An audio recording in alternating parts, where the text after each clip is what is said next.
ദൈവത്തിൻ്റെ ഏറ്റവും പ്രിയമുള്ളവരെ, അവിടുത്തെ സമാധാനം ഞാൻ ആശംസിക്കുന്നു. ഇന്ന് കർത്താവ് നമുക്ക് നൽകുന്ന ദൂത് മർക്കോസ് 8:30. തന്നെക്കുറിച്ച് ആരോടും പറയരുതെന്ന് അവൻ കൽപ്പിച്ചു.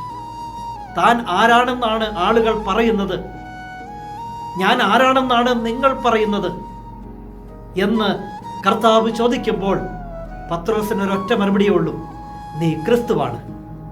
ഉടനെ രേഖപ്പെടുത്തി വച്ചിരിക്കുന്നു, തന്നെക്കുറിച്ച് ആരോടും പറയരുതെന്ന് അവൻ അവരോട് കൽപ്പിച്ചു. വെറുതെ പറയുകയല്ല, അവൻ കൽപ്പിക്കുകയാ ചെയ്തത്. അതൊരു ഓർഡറായിരുന്നു.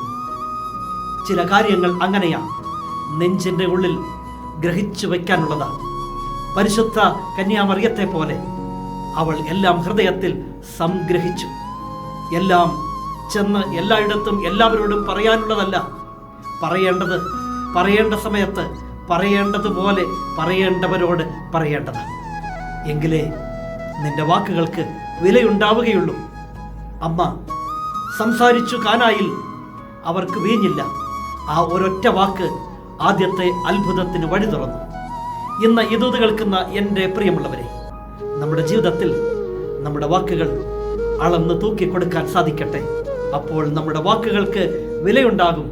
വാക്കിന് മാത്രമല്ല, നമ്മുടെ ജീവിതത്തിനും.